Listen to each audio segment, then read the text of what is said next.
ఇప్పుడు జ్యోతిర్మయుడు ఆయన మొదటగా సృష్టి ఆరంభానికి పూర్వమే అగ్నిస్వరూపులుగా దేవదూతలను చేసి వారికి కూడా కొన్ని పవర్స్ని శక్తినిచ్చి ఉంటున్నాడు మనకు తెలుసు. సో సాతాను మరి దేవుని యొక్క సింహాసనాన్ని పైగా తన సింహాసనాన్ని హెచ్చించుకోవాలని లూసిఫర్ అంటే ప్రధాన వర్షిప్పర్ అనుకోవటంతో ఆయన నరకానికి పొమ్మన్నాడు. సో అయితే ఆయన ఈ లూసిఫర్ మానవుల్ని మరి దారి తప్పిస్తాడు, పాపంలోకి తీసుకెళ్తాడని దేవుడు ముందే గుర్తెరిగి పరలోకంలోనే జగదుత్పత్తికి ముందే ఒక ప్రణాళిక చేసేసాడంట.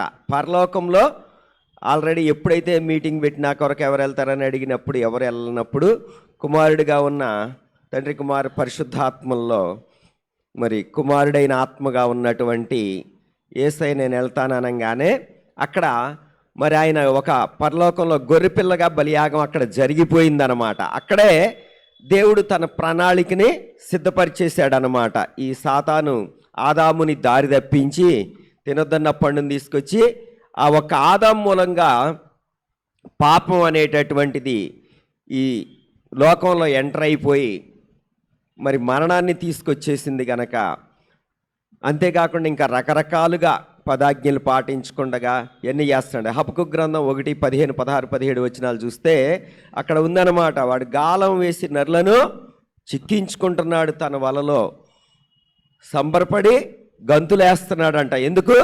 తనతో పాటు నరకానికి వాళ్ళు వస్తారని అన్నమాట. వాడు ఆ విధంగా మరి జనులను హతము చేయుచుండవలన అని అక్కడ క్వశ్చన్ మార్కు దేవుడే వేస్తున్నాడు. అందుకే ఆ ప్రణాళిక చేసి చివరికి యేసయ్యను పంపించి ఉంటున్నాడు అనమాట.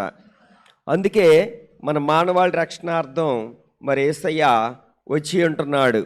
తను తాను తగ్గించుకుని పరలోకంలో ఆ హెచ్చైన స్థానంలో నుంచి ఆయన క్రిందకి అవరోహణుడై దిగి వచ్చాడనమాట. అయితే ఇక్కడ మరి ఆయన దైవత్వంతో కూడిన మానవ లక్షణాలతో కూడిన రెండు వ్యక్తిత్వాలు కలిగినటువంటి అవతారంలో ఉన్నాడు గనక ఒక జీరో క్యాండిల్ బల్బ్. కరెంట్ అనేది జీరో క్యాండిల్ బల్బులోనూ ఉంటుంది స్వల్పంగా, హై వోల్టేజ్ వాటిలో కూడా ఉండేది కరెంటే. అటువంటి కరెంట్ లాంటి దేవుడు మరి యేసయ్యలాగా తగ్గించుకుని ఇక్కడికి వచ్చాడు గనక మాదిరిగా ఉంచడానికి మరి ఆ శిలువ మీదకి అన్యాయపు తీర్పు నొందిన వాడై మరి ఎక్కాల్సి వచ్చిందనమాట. అది కూడా ప్రవచనంలో దేవుడు యెషయా భక్తుడి ద్వారా ముందే తెలియజేస్తున్నాడు అన్నమాట. ఎందుకంటే మనందరి పాపముల కొరకు మరి ఆయన ఇక్కడ ఉన్నాడు. మొత్తబడిన వానిగా, దేవుని వలన బాధింపబడిన వానిగా, శ్రమనొందని వాడిగా ఉంటున్నాడు. మన అతిక్రమ క్రియలను బట్టి ఆయన గాయపరచబడ్డాడంట. మన దోషములను బట్టి నలగొట్టబడ్డాడు. మన సమాధానమైన శిక్ష అతని మీద పడెను. అతడు పొందిన దెబ్బల చేత మనకి స్వస్థత కలుగుచున్నది. అందుకే ఆయన ఆ శిలువ మీద మరి ఎక్కటానికి ముందు కొరడాల చేత దెబ్బలు తిని ఉంటున్నాడు. మరి ఆ విధంగా తర్వాత ముళ్ళ కిరీటం పెట్టుకుని రక్తం గారుస్తూ ఉంటున్నారు మరి చివరి బొట్టు వరకు. మరి ఆయన ఆ శిలువ అనేటటువంటిది ఒక బలిపీఠం లాగా ఉంటుందన్నమాట. సో అపరాధ పరిహారార్థ బలి అయిన గొర్రె పిల్లలాగా మరి ఉంది ఇక్కడ. అందుకే బాధింపబడినను అతడు నోరు తెరవలేదు. ఆయనకి తెలుసు మరి మన రక్షణ కొరకే ఈ కార్యం జరుగుతుందని. అందుకే మరి దౌర్జన్యంగా బాధింపబడిన నోరు తెరవలేదు. వదకు తేబడి గొర్రె పిల్ల బొచ్చు కత్తిరించు అని ఎదుట గొర్రె మౌనంగా ఉన్నట్లు అతడు నోరు తెరవలేదు. అన్యాయపు తీర్పు నొందిన వాడే అతడు కొనిపోబడ్డాడు. అతడు నా జనుల అతిక్రమమును బట్టి మొత్తబడేను కదా అంటున్నాడు దేవుడు. సజీవుల భూమిలో నుండి అతడు కొట్టివేయబడను. ప్రవచన పూర్వకంగా మరి ఆయన పుట్టడానికి ముందే 500 సంవత్సరాల పూర్వమే యెషయా భక్తుడి ద్వారా తెలియజేస్తూ ఉన్నాడు. తర్వాత చూస్తే అతడు తను తానే అపరాధ పరిహారార్థ బలిగా చేయగా అతని సంతానము చూచును. అతడు దీర్ఘాయుష్మంతుడగును. యెహోవా ఉద్దేశం అతని వలన సఫలమగును. కనుక ఇక్కడ చూసినట్లయితే అయితే ఆయన కూడా అతిక్రమం చేయి వారితో పాటు మరి అక్కడ కూడా ఎంచబడి మరి సిలువ వేయబడ్డాడు. అంటే ఇంకా ఆయనతో పాటు కుడివైపున ఎడం వైపున ఇద్దరు నేరస్తులు, అంటే ఘోరమైన బందిపోటు దొంగలే. మరి వారితో కూడా సిలువ ఆయనతో కూడా వేయబడిన వారిగా ఉంటున్నారు వాళ్ళు. సో అయితే ఇక్కడ అందరికి మెల్లేనే మొదటి ఆ దొంగ అంటున్నాడు, నీవు మరి నీ సిలువ మీద రాయబడి ఉంది కదా, యూదులకు రాజు అయిన నజరేయుడైన యూదులకు రాజు అయిన నజరేయుడైన క్రీస్తు, యేసుక్రీస్తు అని రాయబడి ఉంది. సో నీవు రాజు అయితే మరి నిన్ను కాపాడుకో, మమ్మల్ని కూడా రక్షించు అని అంటాడు. ఆయనలో ఏమాత్రం పశ్చాత్తాపం, మారు మనసు అనేది లేదు. కానీ యేసయ్య ఎప్పుడైతే మొదటి మాటలో వీరు ఏం చేస్తున్నారో వీరు ఎరుగురు కనుక క్షమించమని ఎప్పుడైతే ప్రార్థన చేశాడో, ఈ మొదటి దొంగలో ఒక మార్పు వచ్చిందనమాట. వీళ్ళందరూ కూడా దేవాలయం కట్టిన తర్వాత వచ్చిన కరువు పరిస్థితులను బట్టి దొంగలుగా మారిన వాళ్ళు. అయితే ఆ రెండో అతను ఆలోచించుకుని మనసులో పశ్చాత్తాపడ్డాడు, మారు మనసు పొందుకున్నాడు. ఆయన యొక్క ఆలోచన పద్ధతి మారిపోయింది. వెంటనే ఆయన హృదయం మారిపోయింది. మొదటి దొంగతో అంటున్నాడు అనమాట, ఏంటి మనకైతే ఇది న్యాయమే, మనమంటే ఎన్నో దొంగతనాలు చేసినాము, ఎన్నో మరి పాడు పనులు చేసినాము, కానీ ఈయనైతే నీతిమంతుడు, ఈయనలో ఏ పాపం లేదు. యేసయ్య కూడా అంటాడు, నాలో పాపం ఉన్నదని ఎవరో స్థాపిస్తారు. ఆయన జన్మ పాపం కర్మ పాపం లేకుండా జన్మించినాడు. ఆదాము నుంచి వచ్చిన ఆ యొక్క జన్మ పాపం లేదు, కర్మ పాపం కూడా ఆయన ఏమీ పొరపాట్లు కూడా చేయలేదు, రెండూ లేవన్నమాట. అయితే మన పాపముల నిమిత్తం ఆయన సిలువ ఎక్కాల్సి వచ్చింది. ఆ మాట రెండో దొంగ గ్రహించాడనమాట. సో గ్రహించి ఆయన నీతిమంతుడు, నువ్వు ఎడపెడ మాట్లాడుతున్నావు ఎందుకు అని తన్ని మార్చటానికి సువార్తని అందిస్తూ ఉన్నాడు. ఆ మరణ సమయంలో కూడా రెండో దొంగ మొదటోడికి అందిస్తూ ఉన్నాడు అనమాట. చాలా నిజం చెప్పాలంటే ఈ కాలంలో కష్ట పరిస్థితులే ఉన్నాయి, కానీ సువార్త అయినప్పటికీ మరి చాప కింద నీరు వరలే మనం కూడా అందించాల్సిన బాధ్యత మన మీద ఉంటుంది. ఒక పక్కన మరి కొంతమంది అయితే చెప్తున్నాను, ఇది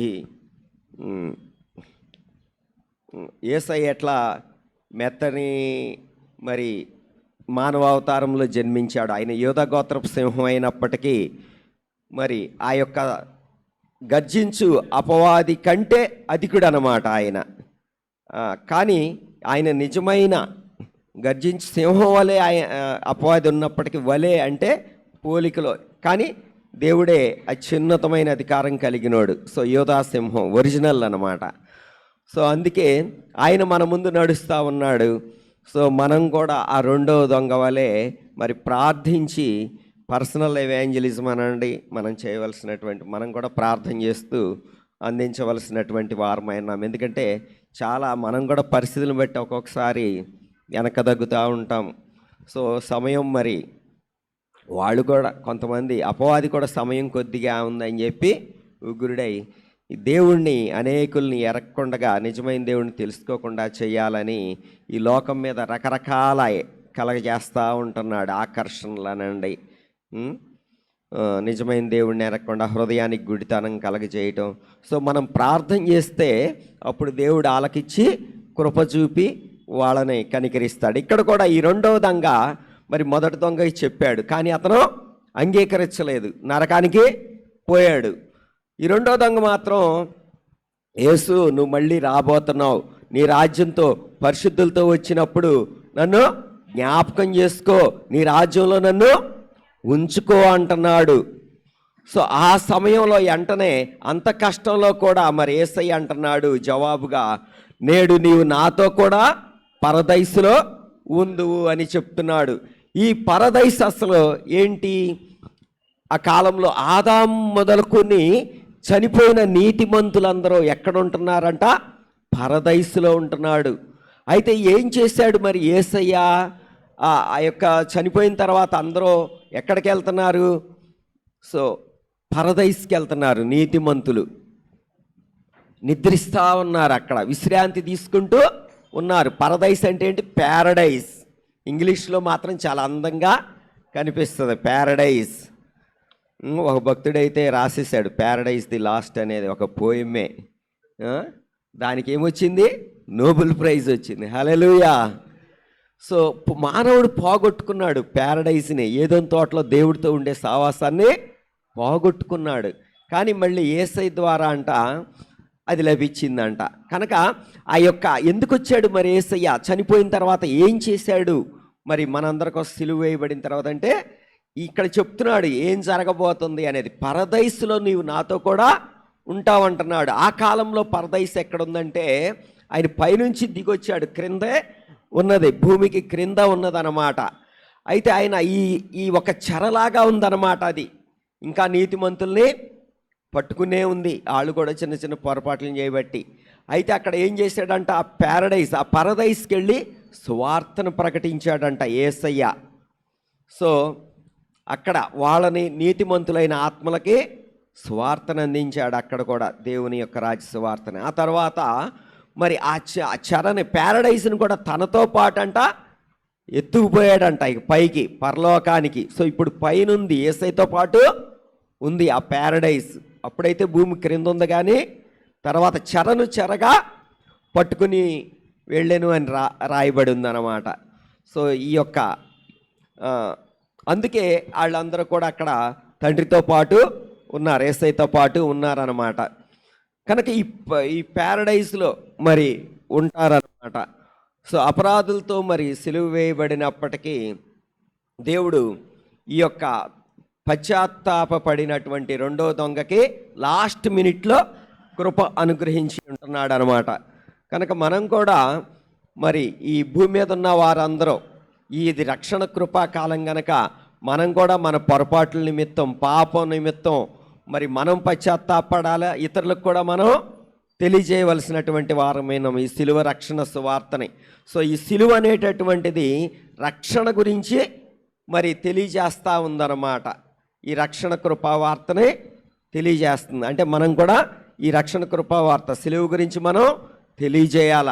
ఆయన మళ్ళీ యూదా గోత్రపు సింహంలాగా ఈసారి తీర్పు తీర్చడానికి రాబోతున్నాడని మనం కూడా తెలియజేయవలసినటువంటి వారమైనాం. సో అందుకే మొదటి పేతురు 3:19-20 ఉందన్నమాట.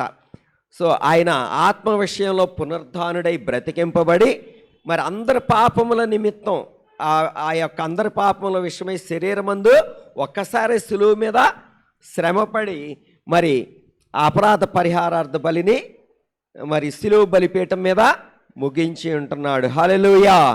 కనుక ఇది గుడ్ ఫ్రైడే, అందుకే ఏమైంది? ఇది శుభ శుక్రవారం అయిందనమాట. హల్లెలూయా. సో మనకి మరి దేవుని యొక్క కృప యేసయ్య ద్వారా సమాధానార్థమైన శిక్ష ఆయన మీద పడింది గనక యేసయ్యను బట్టి మనల్ని దేవుడు సమాధానపరుచుకుంటున్నాడంట. భూమి మీదను పరలోకం మీదను. అంటే ఇక్కడ మనం చేసే క్రియలకు కూడా కృప చూపుతున్నాడు దేవుడు, కనికరిస్తున్నాడు. మంచిగా యేసయ్యలాగా ఉండాలని కోరుకుంటున్నాడు, రిచ్గా సమృద్ధిగా హెల్త్ కలిగి ఉండాలని కోరుకుంటున్నాడు అనమాట. ఏ విషయంలో కూడా మనం అధైర్యపడాల్సింది లేదు. సో పాత నిబంధన వల్ల ఆజ్ఞలు పాటించలేక పులిసిపోయిన పిండిలాగా ఉండాలని కాదు, కానీ మనం యేసయ్యలోకి మరి మనం ఉండి ఇతరులను కూడా మనం నడిపించినప్పుడు మరి ప్రకాశించే నక్షత్రాల వలె ఉంటాం, కొత్త పిండి వలె మనం ఉంటామన్నమాట.